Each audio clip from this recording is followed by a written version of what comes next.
So 2022 is finally upon us, yet here I am still thinking about the 2021 Formula 1 season. Abu Dhabi went from naught to crazy in no time, Saudi Arabia joined the party for the first time, and even tracks like Hungary and France had exciting races. I mean, who saw that coming? The 2022 season is still some ways away, but at least we have the F1 game to tide things over between now and then. And that got me thinking. F1 2021 was an amazing season, and the game was arguably just as good. So where do Codemasters go from here with F1 2022? I'm Mark from Racing Games, and today I want to talk about what features might be coming in F1 2022. This is part 1 of a 2-part series, so stay tuned for part 2 next week. Obviously this is all speculation, a wish list if you will. Not much has been revealed about the game yet beyond its existence, so take all this with a pinch of salt. Although Codemasters, if you are watching, get the notepad out ready. Alright, here we go. Let's start off with the actual cars themselves. To be honest, last year was pretty easy for the developers when it came to the cars. Just cut and paste the cars from 2020, twiddle some numbers for the downforce, and change some sponsors around. Oh, and make the pink Mercedes green and the Renault blue of course. I'm obviously simplifying things here, but it is true that not much changed between the 2020 and 2021 cars, as they were essentially the same, minus a few tweaks here and there. This year though, things are very different. The 2022 car spec was revealed during the British Grand Prix last year, and it's safe to say there were some changes to what we have gotten used to over the last few years. The car has been designed for less downforce around slow corners, but more downforce down the straights. That alone opens the door for a wide range of possibilities when it comes to overtaking. Then there's the new 18-inch tyres replacing the current 13-inch chunky sidewall design. That will of course affect the grip levels around certain corners. The aerodynamics are now different, with the moustache-looking front wing replacing the sideways I-beam design from previous years. All of these changes need to be made to the in-game cars, and that will affect performance around each track. I don't know about you, but to me that'll be like having to relearn the entire game from scratch. Here's where my speculation comes in though. What if the game had the choice as to which car you could compete in?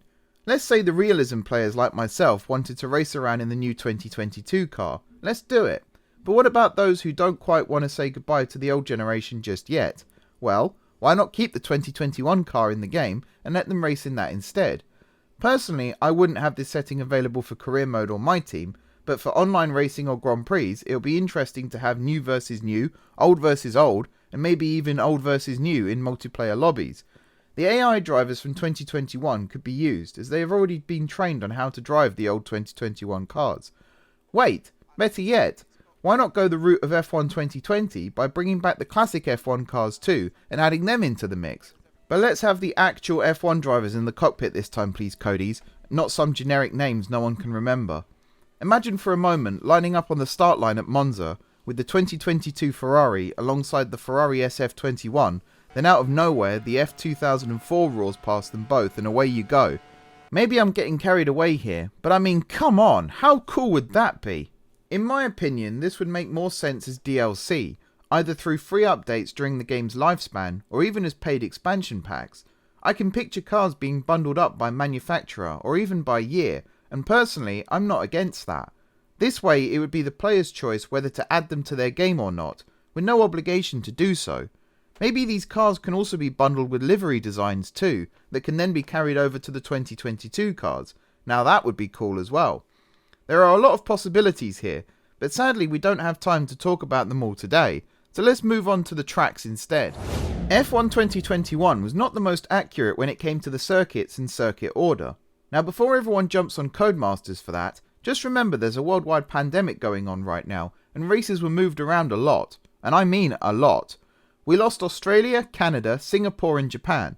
We never even got to Vietnam, again, and we saw the returns of Portugal and Imola, as well as the additions of Qatar and Saudi Arabia. To be fair, Codemasters did a good job adding Portimao, Imola and Jeddah to the game as DLC during the year, but still the most asked questions were, where is Qatar, and why weren't the track changes to Albert Park, Circuit de Catalunya and Yas Marina included? The simple answer is there just wasn't the time to make the changes and retrain the AI on top of creating 3 new tracks and training the AI for those. I will always defend the developers on a decision like that. However, this is a brand new game, and I do think there's been enough time for these changes to have been made, so hopefully we'll see the new track layouts in F1 2022. We haven't even talked about Turkey yet. We've already made a video on Istanbul Park being missing from racing games, but considering it's been on the F1 calendar for 2 years now, it's still a little disappointing that it hasn't made it into the games yet, especially considering China was still in F1 2021, even though the real-life calendar excluded it. So here's where my speculation comes in. What if Codemasters were to include every track from the F1 2022 calendar, as well as then including tracks like Istanbul Park, Shanghai International Circuit, Portimao, Losail International Circuit, and any other circuits that are added to the calendar as the year goes on. We can even throw in Vietnam too for anyone who wants it. All 3 of you. Now yes, it's a lot of work to create tracks like Losail International Circuit from scratch, but Codemasters proved last year that it is possible. Plus, all the others mentioned, with the exception of Istanbul Park, have already existed within the series over the last 2 to 3 years, so they just need the AI to be retrained in the new cars and they're technically good to go. Again, I'm simplifying things a little, but I believe this is within the realms of possibility. Then players can create their own career calendars with a mix of tracks both in and out of the real world calendar. I'd say that would be a pretty good feature.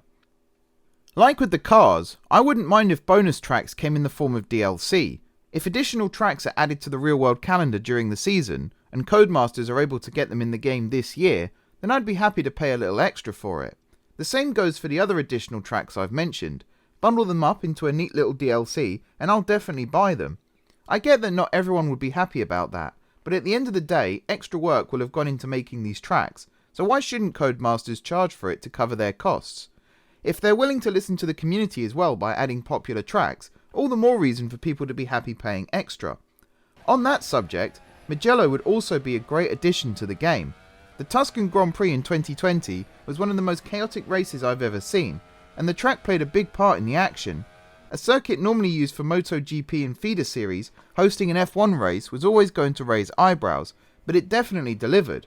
Plus, the track is Ferrari's playground, which I'll actually come back to in next week's video, so hold that thought for now. Right, that's cars and tracks ticked off, but what if F1 2022 had more than just F1 and F2?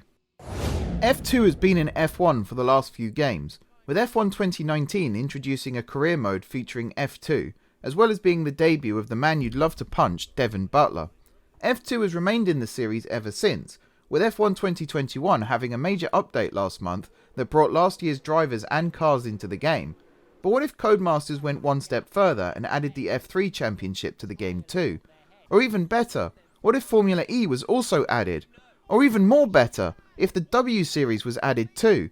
Suddenly you have a game with 5 racing series all under one roof, with underrated championships and drivers finally being given the spotlight they deserve. Now, Jamie Chadwick and Abby Eaton from the W Series can race alongside Jack Doohan and Arthur Leclerc from F3, on the same track as Nick De Vries and Sebastian Buemi in Formula E, up against F2's Yuri Vips and Guan Yu Zhou, all whilst Lewis Hamilton and Max Verstappen compete for the lead, as always.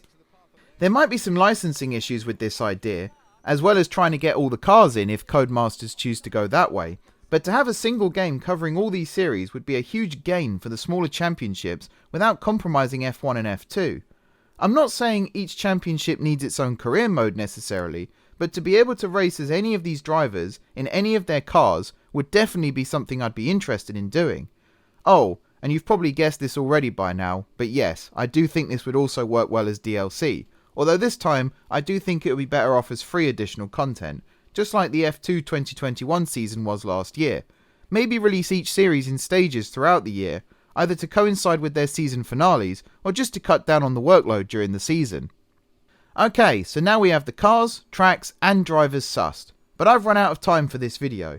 I will be back next week for part 2 of this feature speculation though, so be sure to subscribe to the channel if you haven't done so yet, and click that bell notification button so you don't miss the upload.